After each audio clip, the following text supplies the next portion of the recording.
상속자들과 상속자가 되고 싶은 분들을 위한 본격 바이블 지식 교양 방송 상속자들 시작합니다.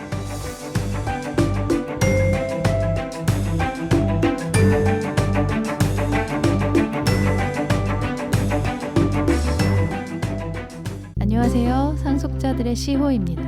안녕하세요. 정원장입니다. 안녕하세요. 김반장입니다. 네, 오늘은 상속자들 40번째 시간이에요. 벌써 이번 코너는 이제 끝까지 판다 코너고요. 성경에 나오는 여러 이제 말들의 원뜻뿐만 아니라 그의 다양한 의미도 저희가 함께 살펴보고 그 의미에 맞게 성경을 좀 더 세밀하게 읽고 이해해보는 그런 시간이죠. 네. 저희가 지난 회에 복음이라는 제시어를 가지고 한번 쭉 어떤 의미들이 있고 어떤 단어에서 유래했으며 그 단어가 어떤 변천사를 거쳐서 또 다른 다양한 표현들이 성경에 등장하는지를 좀 전반적으로 쭉 살펴봤어요. 그 내용들을 쭉 훑고 난 다음에 지난 회에서 정 원장님이 복음이라는 단어는 다양한 의미가 있구나 네, 정리를 네. 해주셨었잖아요. 네. 그거 다시 한 번만 좀 해주실 수 있을까요? 복음 하니까 우리가 가지는 실은 고정관념 때문에 그러지. 네. 이거를 그때 설명해 주신 대로 보면 결국엔 좋은 소식이잖아요. 네. 그럼 성경의 좋은 소식 하면서 이야기 나오는 내용들을 보면 구약에서는 좋은 소식으로 전쟁에서 이겼다. 적군한테서 벗어났다. 이런 것들이 좋은 소식으로 얘기가 나왔던 게 있었던 것 같고요. 그 다음에 또 해방된 거, 자유를 얻게 되는 거 그런 이야기도 있었고 신약에 와서는 이제 자녀가 탄생될 거에 대해서 이렇게 이야기하는 것도 이제 좋은 소식으로 이야기가 나오고요. 네. 그 다음에 이제 우리가 이제 흔히 아는 이제 복음 이렇게 정도로 이야기가 했던 것 같아요. 우리가 흔히 하는 복음, 그러니까 즉 그리스도를 통해서 우리가 구원을 받게 된다는 네. 그런 내용들.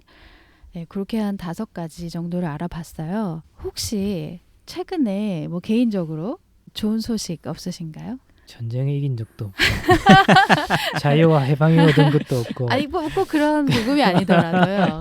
개인적으로 일상생활 속에서 물론 뭐 좋을 일이 많지는 않은 세상이지만 그래도 가끔씩 하나씩 있을 것 같은데.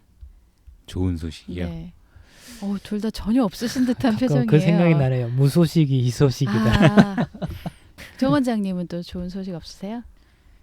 저는 이제 최근에 일이 바빠가지고 네. 저희 와이프를 못 봤는데 오늘 이 녹음 끝나고 만나러 갈 거거든요. 사랑꾼이시네요. 저도 최근에 해외에서 친구가 왔어요. 네. 그래서 오랜만에 친구를 만나서 굉장히 좋은 시간을 보내면서 참 이런 일이 좀 자주 있으면 얼마나 좋을까 네. 그런 생각했는데요. 지난해에서 살펴봤던 내용들을 가지고 그러면 오늘은 구절을 좀 하나씩 찾아보면서 어떤 구체적인 의미의 복음들이 좀 있는지를 살펴보겠습니다. 그럼 본격적으로 상속자들 40회 시작하겠습니다.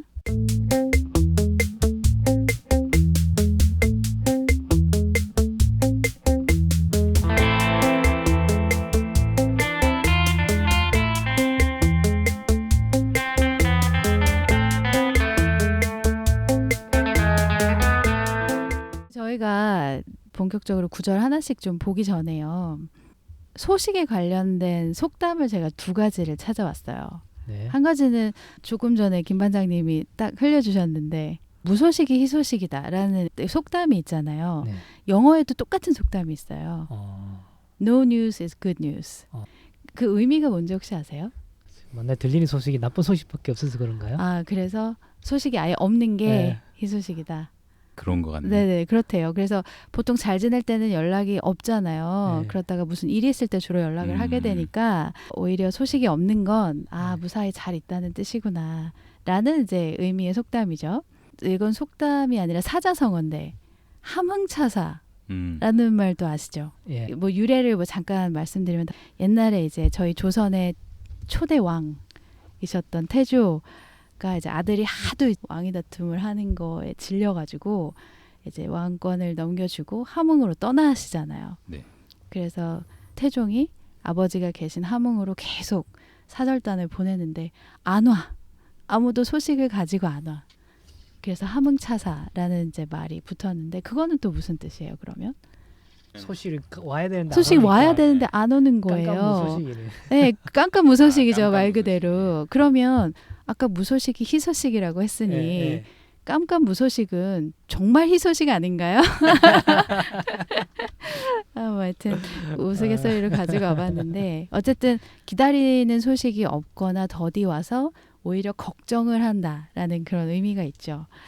이제 성경에도 굉장히 많은 소식들, 특히 이제 희소식에 관련된 내용들이 있고 그 관련된 구절 오늘 저희가 하나씩 찾아볼 텐데 조금씩 그 의미나 쓰임새나 그런 것들이 다를 수 있어요.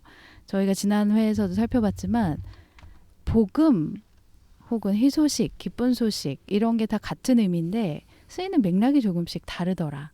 그래서 이런 것들을 좀 살펴봤는데 오늘은 그럼 정 원장님께서 한번 구절을 하나씩 소개를 해주시면서 한번 설명을 해주셔 보실까요?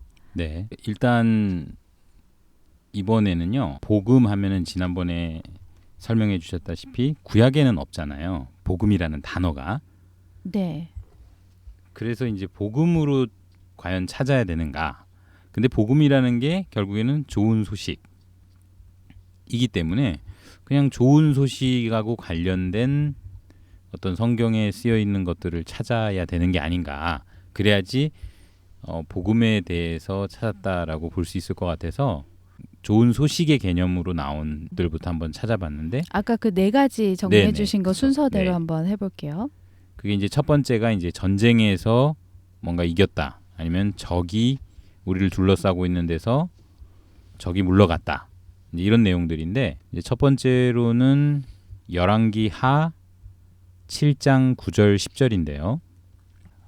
문둥이가 서로 말하되 우리의 소위가 선치 못하도다. 오늘날은 아름다운 소식이 있는 날이오늘 우리가 잠잠하고 있도다. 만일 밝은 아침까지 기다리면 벌이 우리에게 미칠지니 이제 떠나 왕궁에 가서 고하자 하고 드디어 가서 성문지기를 불러 고하여 가로되 우리가 아람 진에 이르러 보니 거기 한 사람도 없고 사람의 소리도 없고 오직 말과 나귀만 매여 있고 장막들이 그대로 있더이다. 여기는 아름다운 소식이라고 돼 있네요. 네네. 그러니까 이게 이제 상황이 어떤 거냐면은 이 아람 족속들이 쳐들어와서 이 성을 둘러싸고 있었어요. 그러다 보니까 이제 먹을 거를 구하러 나갈 수도 없고 이제 이렇게 된 상황에서 성 안에서 다들 이제 막 굶어 죽어가고 있었는데 이 문둥이들이 이제 자기네들 이러다가 굶어 죽을 것 같으니까 이렇게 죽나 저렇게 죽나 어차피 마찬가지 하면서 이 문둥이들이 이제 나가는 거예요. 성 밖으로 나갔는데 그래서 아람 진에 갔더니 이 아람 적들이 다 그대로 두고 그냥 사라진 거예요. 그래서 이제 자기네들만 이제 거기서 이제 배불리 먹고 이제 이러다가 우리끼리만 이런 거는 좀 안 되지 않느냐. 그래서 빨리 성에 돌아가 가지고 적들이 물러갔다는 이 소식을 전해주자. 이런 의미에서 표현한 거가 아름다운 소식이거든요. 근데 이런 거 외에도 이제 구약 성경에 보면 적장이 죽었다. 이제 결국에 이제 전쟁의 승리가 되겠죠. 이제 그런 이야기들을 아름다운 소식, 좋은 소식 이제 이런 표현으로 이제 다수 등장을 하거든요. 그래서 이것도 일종의 어찌 보면 그들 복음, 입장에서는 복음이네요. 근데 이제 복음. 이거를 이 이제 내용을 듣고 결과적으로 뭐 해방되거나 아니면 편안해지거나 자유를 얻거나 이제 이런 개념이 될 것 같아요. 네. 그래서 어쨌든 이제 전쟁의 승전보를 아름다운 소식이다라는 표현으로 해놨다라는 거고요. 이거는 그러면은 원문에는 구약 성경이니까 아까 베소라 뭐 그런 히브리어로는 그렇게 베소라라고 돼 있었겠네요. 네. 그 다음에 이제 두 번째로 이제 자유와 해방 이렇게 정리를 했는데요. 이거는 꼭 뭐 전쟁으로부터 뭐 포로로부터의 자유 외에도 굉장히 네. 많은 그렇죠. 억압의 종류가 있을 수 있는데 네. 여기서는 어떤 걸까요? 여기서는 신약 성경 복음서에서 인용된 구약 성경인데요. 이사야 61장 1절 2절입니다. 주 여호와의 신이 내게 임하였으니 이는 여호와께서 내게 기름을 부어사 가난한 자에게 아름다운 소식을 전하게 하려 하심이라. 나를 보내사 마음이 상한 자를 고치며 포로된 자에게 자유를, 갇힌 자에게 노임을 전파하며 여호와의 은혜의 해와 우리 하나님의 신원의 날을 전파하여 모든 슬픈 자를 위로하되. 아름다운 소식을 전한다라고 하면서 나를 보내서 마음 상한 자를 고쳐주기도 하고요. 그래서 포로된 자를 풀어주는, 자유를 얻게 하는 것도 있고, 갇혀 있는 사람에게 이제 놓여지는 이런 걸 전파한다. 이런 이야기를 하거든요. 그리고 여호와의 은혜의 어떤 날이 있고, 하나님이 뭔가 이제 신원, 원수를 갚아준다. 아, 신원의 뜻이 원수를 갚아준다는 네네. 뜻이에요. 네, 단어가 좀 어려워요. 그런 날이 있을 거다라는 거를 이제 구약 성경에 예언되어 있고, 이제 예수님이 오셔서 이제 이거를 인용을 하시거든요.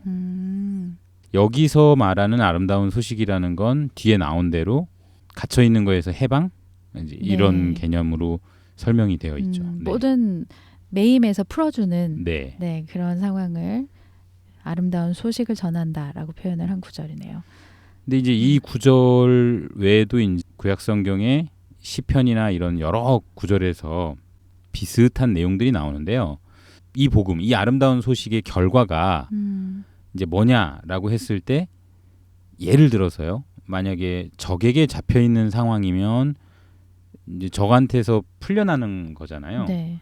그래서 이 구절을 예수님이 이제 직접 인용을 하시면서 설명을 하시는 게 이제 복음서에 나오거든요. 네. 이제 그렇게 보면 이 내용은 이제 단순히 어떤 적에게 포로로 잡혀가서 이런 개념, 아닐 수도 네, 이게 있겠네요. 결국에는 이게 예수님이 왕으로 오셔가지고 이루어지는 그런 자유와 해방, 아마 이 개념으로 이해를 해야 될 것 같아요. 왜냐하면 네. 이제 구약에는 이런 식으로 이스라엘 백성들의 나라의 회복이라든지 이런 이야기들이 많이 네. 있잖아요. 그래서 이제 그 회복이나 그런 자유를 얻게 되는 거에 대한 이야기들은 결국 이제 예수님이 오셔가지고 이루어지는 이야기이기 때문에 이제 그 의미에서 이 아름다운 소식이라는 거를 표현해 놓은 것 같습니다. 이사야의 나를 보내사 이러하게 하셨다라고 하니 네. 이제 훗날 예수님이 오셔서 이렇게 될 거라는 그 예언을 그때를 이사야가 위해서 네. 미리 이제 기록을 해둔 내용들이기 그쵸. 때문에 네. 아, 단순히 어떤 그냥 자유를 얻는 일반적인 어떤 해방을 갖는 의미보다도 예수님을 통해서 얻는 자유나 해방을 그렇죠. 의미할 수 있다라는 이건 말씀이시네요. 비슷한 게 그 에디오피아 내시가 네. 이제 이게 이사야 본인을 이야기하는 거냐 아니면 다른 사람 얘기하는 거냐 하면서 이제 물어보는 거하고 이제 비슷한 거죠. 이사야가 마치 자기 이야기처럼 이렇게 썼지만 나를이라고 하니 네. 글 쓴 사람을이라고 하는 네. 것처럼 느껴지죠. 맞아요. 그래서 이제 결국에는 이 여기서 말하는 자유 해방되는 이야기들은 결국엔 이제 예수님이 오셔가지고 왕으로 오셔서 이루어지는 이야기, 이런 내용들을 구약 성경에 이제 많이 담고 있기 때문에 네. 그런 의미에서 이제 자유와 해방 이제 이렇게 한번 선택을 해봤고요. 네. 세 번째는 아까 음, 자녀의 탄생을 네, 복음이라고 한다. 요거는 이제 신약 성경인데요. 자녀의 탄생을 복음이라고 한다 하면은 되게 어색하게 맞아요. 들릴 것 같아요. 어. 근데 그게 복음이 좋은 소식이니까 틀린 말이 아니잖아요. 네. 그래서 우리가 지금 복음이라는 용어에 가지고 있는 고정관념, 이번 방송을 통해서 복음에 대한 네. 조사하는 방송을 통해서 한번 좀 깨졌으면 하는 건데요. 오히려 지난번 저희가 구원을에 대해서 얘기했을 때와 네. 좀 정반대 상황 같아요. 네네. 오히려 구원의 의미가 아닌 굉장히 다른 유사어를 쓸 수 있는 상황임에도 불구하고 전부 다 회계적으로 구원으로 써놓으니까 병을 낫게 한다라는 의미인데 저희가 그거를 잡고 아, 저 사람 믿고 천국 가는구나 네. 이렇게 이해하게 됐다면 오히려 복음은 반대로 복음의 다양한 여러 표현들 아름다운 소식, 좋은 소식, 기쁜 소식 이렇게 표현을 해놓으니까 오히려 아, 그 복음이라고 딱 표면적으로 명칭해 놓은 내용은 그걸로만 국한해서 볼 수 있는 장점이 어떻게 보면 또 있는 거네요. 결국에는 세 번째로 살펴볼 게 이제 자녀의 탄생인데 이것도 네. 결국에 이제 복음이죠. 좋은 소식이니까. 좋은 소식이니까. 네. 이게 두 번에 걸쳐서 나오는데요. 네.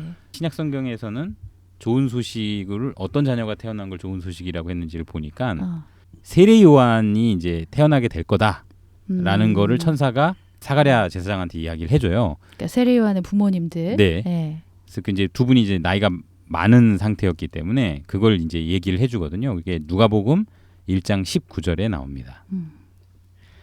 천사가 대답하여 가로되 나는 하나님 앞에 섰는 가브리엘이라. 이 좋은 소식을 전하여 내게 말하라고 보내심을 입었노라. 네, 하나님이 이제 가브리엘 천사 보내가지고 좋은 소식을 전하라고 했다라고 하면서 이제 와서 이야기해 주는 게 세례 요한을 너네가 낳게 될 거다. 이제 이 이야기거든요. 이걸 이제 좋은 소식이라고 이렇게 표현이 돼 있고요. 꼭 예수님의 탄생이 아닌 네. 네, 다른 아이의 탄생도 좋은 소식이라고 네. 표현을 해놨네요. 그리고 이제 당연히 이제 예수님 탄생도 그러면 좋은 그렇겠죠. 소식이라고 표현을 해놨겠죠. 네. 이것도 이제 같은 누가복음 2장 10절입니다. 천사가 이르되 무서워 말라. 보라 내가 온 백성에게 미칠 큰 기쁨의 좋은 소식을 너희에게 전하노라. 천사가 이제 목자들한테 아기 예수님의 탄생이라는 거를 이제 좋은 소식이다라고 하면서 전달하는 그런 내용이죠. 한 가지 차이가 있긴 있네요. 큰 기쁨의 큰 기쁨의 좋은 소식과 세례 요한일 때는 그냥 좋은 소식. 그것도 온 백성에게 미칠 큰 큰 기쁨. 기쁨의 좋은 소식. 예. 확실히 수식어가 하나 더 붙었어요. 예수님의 탄생에는. 네. 네. 근데 결국에 이렇게 자녀의 탄생도 좋은 소식, 복음 뭐 이렇게 표현된 구절들이 있고요. 그 다음에 우리가 흔히 알고 있는 복음. 네, 네. 근데 요것도 이제 하나 더 생각을 해봐야 되는데요. 일단 이제 우리가 흔히 알고 있는 복음을 성경에서 딱 표현한 거. 한 구절이 네네, 있다면 구절로. 어딜까? 요걸 이제 찾아보면 고린도전서인데요. 고린도전서 15장 1절, 2절, 3절 중에서 2절을 빼고 보는데요. 이제 그거는 이제 읽어보시면 1, 2, 3절을 다 읽어보시면 이해가 되실 텐데 네. 어쨌든 지금은 1절하고 3절의 이제 부분인데요. 형제들아 내가 너희에게 전한 복음을 너희로 알게 하노니 내가 받은 것을 먼저 너희에게 전하였노니 이는 성경대로 그리스도께서 우리 죄를 위하여 죽으시고 장사 지낸 바 되었다가 성경대로 사흘 만에 다시 살아나사. 여기서 이제 너희에게 전한 복음 이렇게 이제 바울이 고린도 교회 사람들한테 이렇게 이야기하면서 또 그거를 내가 받은 것다라고 이야기하면서 표현한 게 뭐냐면 성경대로 그리스도께서 우리 죄를 위하여 죽으셨고 그 다음에 장사 지낸 바 되었다가 성경대로 사흘 만에 다시 살아나사. 그러니까 결국에 이제 예수님의 죽으심과 부활하심, 그 다음에 그 죽으심의 이제 목적이 죄를 위하여다. 이제 이런 내용으로 이제 설명을 하고 있죠. 네. 이게 이제 흔히 말하는 우리가 복음이다라고 할 때는 이제 생각하는 게 내용이 흔히 담고 이게 있는 네, 내용이죠. 이게 아닌가. 잘 고르셨네요. 그런데 이제 개인적으로는 제가 이제 흔히 들어왔던 복음과는 조금 다르더라고요. 이걸 읽어보고 나니까요. 그러니까 제가 이제 그동안 전도 집회에서 제가 주로 들었던 복음, 네네. 지난 시간에 얘기했던 이제 복음을 푼다. 네. 이제 이런 표현에서의 내용을 보면요. 어디까지냐면 성경대로 그리스도께서 우리 죄를 위하여 죽으시고 여기까지. 만 저는 주로 들었거든요. 죽음에 대한 내용을 주로 복음으로 네. 들으셨어요? 죄를 위하여 이제 죽으셨다. 죄를 위해 대신 돌아가셨다.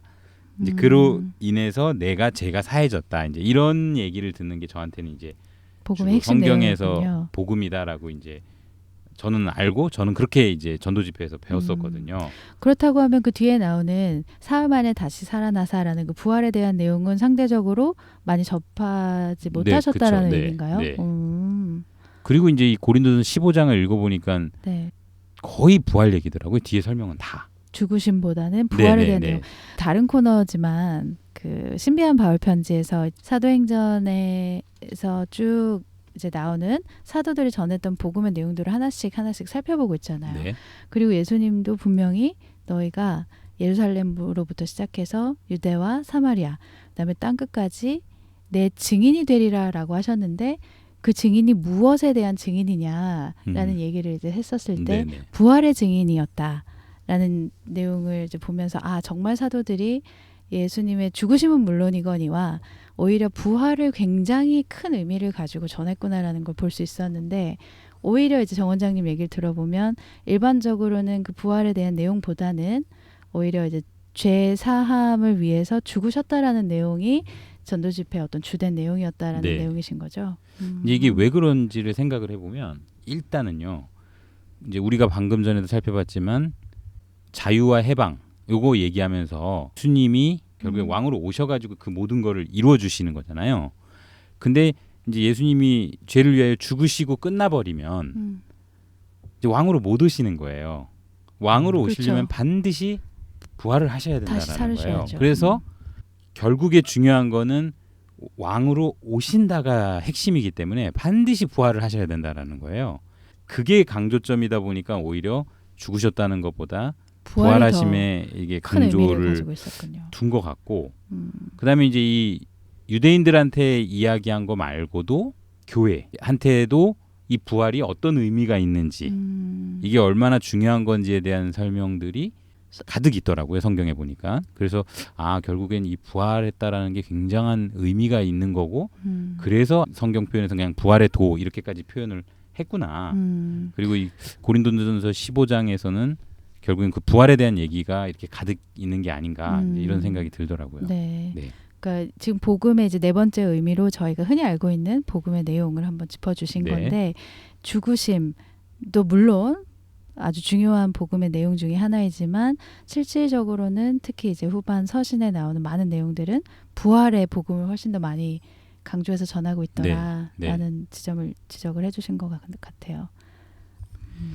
그 다음에 찾다 보니까 굉장히 개인적으로는 읽고 되게 어색한 표현이었는데 전에 그냥 제가 알고 있던 복음 이 개념으로 이 구절을 읽으면 너무 이상했는데 그냥 좋은 소식이다라는 의미로서 이 구절을 읽으면 너무 자연스러운 거예요. 복음의 다양한 의미 중에 다섯 번째. 네, 다섯 번째입니다. 네. 어쨌든 로마서에 등장하는 표현인데요. 로마서 1장 15절입니다. 그러므로 나는 할 수 있는 대로 로마에 있는 너희에게도 복음 전하기를 원하노라.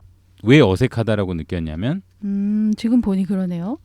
로마서 1장부터 쭉 읽으면 이 로마 사람들은 다 구원받은 사람이거든요. 형제들아 하면서 이제 이야기가 진행이 되니까요. 네. 근데 로마에 있는 다른 사람도 아니고 너희에게 구원받은 사람한테 복음 전하기를 원한다라고 표현이 되어 있는 거예요. 여기 너희가 이미 구원받은 그쵸. 형제들이니까. 예, 형제들아 했으니까요.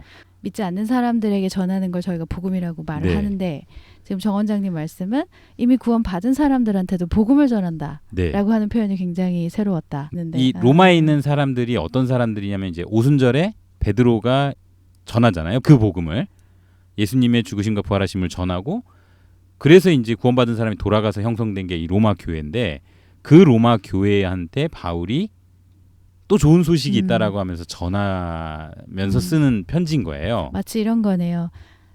정 원장님은 제가 정 형제님 이렇게 불러도 되는 사람이잖아요. 네. 정 형제님 제가 오늘 복음을 전해드리겠습니다. 이런 상황인 그쵸. 거죠. 그래서 복음을 마치 믿지 않는 사람에게만 전하는 걸로 저희가 어떤 정형화해서 이해할 필요는 없을 것 같고 복음을 이미 알고 있더라도 아니면 믿고 있고 성경을 알고 있는 사람에게도 추가적으로 또 더 좋은 복음들이 있을 수 있다라는 거죠. 네. 그러니까 이거를 이제 같은 로마서에서 이제 표현을 해놨는데요. 네. 왜 이 좋은 소식이 더 있느냐? 이게 이제 감춰져 있다가 바울한테 계시해 주신 거예요. 누가요? 이 예수님이 바울한테 계시를 해주신 거예요. 그러니까 이제 바울이 그걸 듣고 이제 이걸 본인은 이 자기한테 해준 이야기를 전해야 되는 거예요. 근데 이 전하는 사람이 당연히 이제 구원 안 받은 사람한테도 이 내용도 전해야겠지만 구원 받은 사람들한테도 새롭게 알려주신 거니까 내용이니까. 이걸 전해야겠는 거예요. 이제 그런 의미에서 로마서가 쓰여졌거든요. 그래서 그 표현을 한 게 이제 로마서 16장 25, 26절인데요.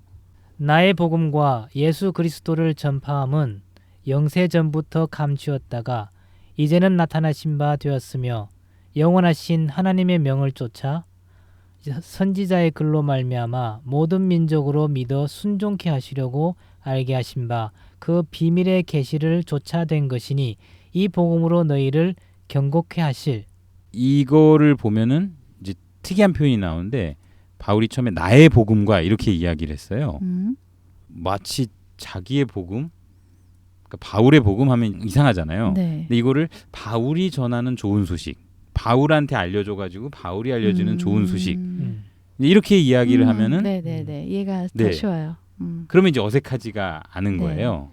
그게 감춰져 있다가 나타내 주셨다라는 거거든요. 네네.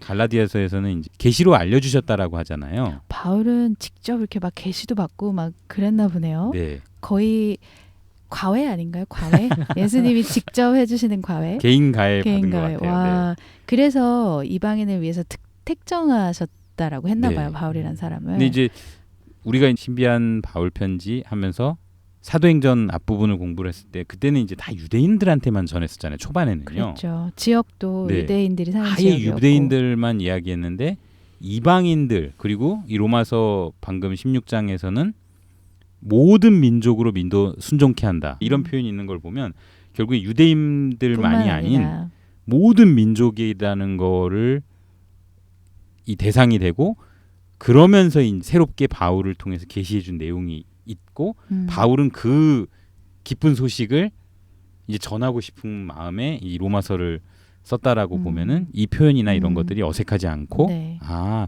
그러면은 이 로마서에는 좀 더 어떤 풍성한 내용들 저 좋은 소식이 담겨 있겠구나 여기를 읽어보면 이제 이렇게 좀 이해할 수 있을 것 같아요. 그리고 그거를 정확하게 좀 알 수 있는 게 이제 에베소서에 있는데요. 네. 여기 한번 읽어보겠습니다. 에베소서 3장 6절입니다. 이는 이방인들이 복음으로 말미암아 그리스도 예수 안에서 함께 후사가 되고 함께 지체가 되고 함께 약속에 참여하는 자가 됨이라. 여기 이제 복음이라는 단어가 등장을 하는데 실은 이 바울이 전하기 전에 이 복음이라고 하는 건 이제 예수님이 죄를 위하여 죽으시고 부활하셨다. 이제 이 내용이었잖아요. 그래서 이제 단순히 이제 죄가 사해졌다. 그래서 이제 뭐 나는 지옥 안 간다. 이제 이런 정도가 기본적인 복음으로서 얻게 되는 우리가 알게 되는 결과? 이렇게 알았는데 요즘에 복음을 듣는 우리들을 말씀하시는 거죠? 네. 그 그리고 바울 당시가 아니라 그러니까 단순히 죄가 사해졌으니 이제 죄인이 아니니 지옥에 안 가고 천국에 간다 뿐만 아니라 기타 등등의 다른 복에 대한 내용들이 있다라는 그렇죠. 거죠. 그러니까 이제 앞서도 분명히 이제 복음이었는데 좋은 소식이었는데 음. 더 좋은 소식이 추가된 게 있는데 뭐라고 했냐면 그리스도 예수 안에서 이제 그리스도와 함께 후사가 된다라는. 그러니까 원래 이 예수님이 상속자잖아요. 네. 근데 이제 예수님과 함께 상속자가 되고 함께 지체가 되고 또 함께 약속에 참여하는 자가 된다라는 굉장히 많은 송한데요. 네. 요거는 이제 나중에 신비한 바울 편지 코너에서 자세하게 좀 소개를 하고요. 뭐 정확히 어떤 내용인지는 모르겠지만 예수 안에서 예수와 함께 받는 걸 우리도 다 받는다. 그거까지는 알겠어요. 네. 그러니까 이게 굉장한 풍성한 어떤 복이 있다라는 거를 이제 추가적으로 알려주면서 그것도 그냥 좋은 소식이다라고 하면서 에베소 3장 6절에서 이제 이렇게 표현을 하고 있거든요. 단순히 천국 가는 것뿐만이 아니라 예수님이 받으실 어떤 엄청난 것들을 저희도 함께 받게 된다. 구원받아서 뭐가 좋아? 이렇게 물어보면 예전에는 지옥에 안 가. 이게 다였던 것 같아요. 벌을 안 받아. 지옥에 안 간다. 벌 안 받는다. 이게 어떤 내가 복음을 듣고 난 나의 결과. 이게 전부였었던 것 같아요. 전에는. 근데 바울한테 계시됐다라고 하면서 바울이 전하는 그 좋은 소식에는 단순히 지옥에 안 간다가 아니라 굉장히 더 많은 복들을 설명을 해놨다라는 거죠. 그래서 예전에는 어떤 소망 이러면은 지옥 안 간다, 천국 간다. 이제 이런 정도가 소망이었는데 그거 말고도 이 살아가면서에 대한 어떤 소망도 바울은 이야기를 하고 있고 그 다음에 내가 나중에 이제 정말 죽고 나서도 어떤 소망들이 얼마나 더 많은지가 이제 이렇게 자세하게 설명이 돼 있더라고요. 그래서 결과적으로 이제 이야기라면 복음 하면은 구원 안 받은 사람한테 전하는 거라는 고정관념이 일단은 좀 이번에 깨졌던 것 같고요. 네. 그 다음에 구원받은 사람한테도 복음을 전한다. 요것도 구원받은 사람한테 좋은 소식, 구원받았는데 내가 잘 모르는 내용이 있으면 좋은 소식을 당연히 그렇죠. 네. 알게 되는 계기들이 있죠. 네. 그리고 이제 그거를 전하는 것도 결국에 복음을 전한다라는 표현을 해도 어색하지 무방하다. 않은 표현이고. 네. 그러면 정 원장님의 설명을 쭉 듣고 나서 저는 이미 예전에 복음이란 걸 듣고 구원이란 걸 받고 이제 믿게 된 성경을 믿고 있는 사람이에요. 근데 저도 또 접할 수 있는 복음들이 있다라는 말씀이신 거잖아요. 그렇죠. 네, 네. 그런 성경 표현대로 기록들이 하면요. 있고. 네.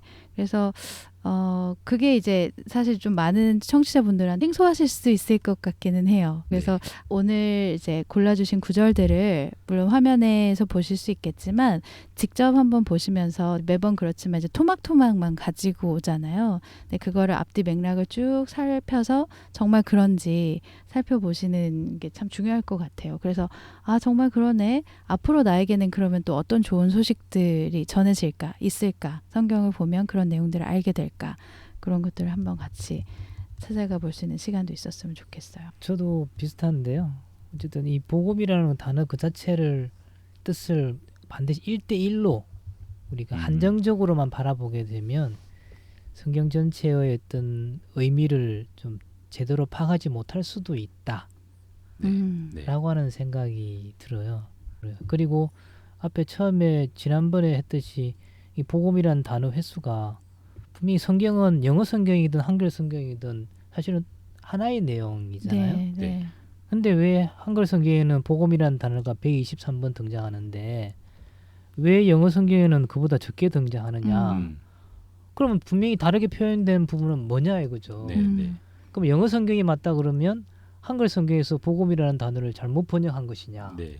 이렇게 생각할 수도 있는데 그건 아닌 것 같고요. 네. 그러니까 뭔가 다른 표현으로 했던 것 같고 그러면 뭔가 좀 이렇게 융통성 있게 좀 복음이나 뭐 기쁜 소식이나 영어로 된 가스펠이나 뭐 굿뉴스나 네. 글래드타임 이걸 좀 더 좀 확장적으로 좀 이렇게 융통성 있게 좀 생각해 본다면 좀 성경을 너무 딱딱하게 보는 것보다는 조금 더 성경을 네. 부드럽게 볼 수 있는 계기가 되지 않겠느냐 네. 그런 생각이 듭니다. 확실히 그런 것 같아요. 구원 했을 때 구원을 대체할 수 있는 다른 용어들을 쭉 나열을 해주셨었잖아요. 그거를 대입을 해서 읽어보니까 훨씬 이해하기도 편하고 훨씬 와닿아요. 근데 구원이라고 쓰여있기 때문에 제가 가지고 있는 그 고정관념이라는 틀 안에서만 그 맥락을 이해하려다 보니까 계속 얹히고 채하고 내려가지 않고 소화가 안 됐던 내용들이 많이 좀 내려가게 되거든요. 이번 복음도 마찬가지인 것 네. 같아요. 참 요 끝까지 판다 코너가 실제로 준비를 해주시는 이 두 분께는 굉장히 고생스럽고 시간도 많이 투자를 해야 되고 하실 것 같아요. 하지만 그런 결과물을 가지고 이 청취자분들뿐만 아니라 이제 여기 참여하고 있는 저도 굉장히 많은 것을 매회 얻어가고 있습니다. 다음 회를 저희가 그러면 제시어를 예고를 해드려야 되는데 네. 혹시 뭐 생각을 해보셨거나 이거 한번 해보고 싶다라고 하는 제시어가 있으실까요? 일단 구절 개수가 좀 적은 걸로 한번 해보죠. 많은 걸로 너무 하면 많으면 너무 힘들더라고요. 예, 좀 생각해 본 게 교회를 해보면 어떻겠느냐 좀 생각이 드네요. 그러면 교회를 저희가 일반적으로 알고 있는 그런 교회의 의미와 또 다른 어떤 의미들이 또 발견될 수도 있겠네요. 교회도 많은데. 많아요? 몇 개예요? 한 110회 정도? 네. 그 정도면 양호하죠. 양호한 것 같아요. 예전에 500개 넘는 거 한번 했던 적 있었잖아요. 네, 알겠습니다. 그러면 다음 회에는 저희가 주제어 교회를 가지고 한번 끝까지 파보도록 하고요. 오늘 상속자들 40회는 여기서 마무리를 하겠습니다. 청취해주신 여러분 감사합니다. 감사합니다.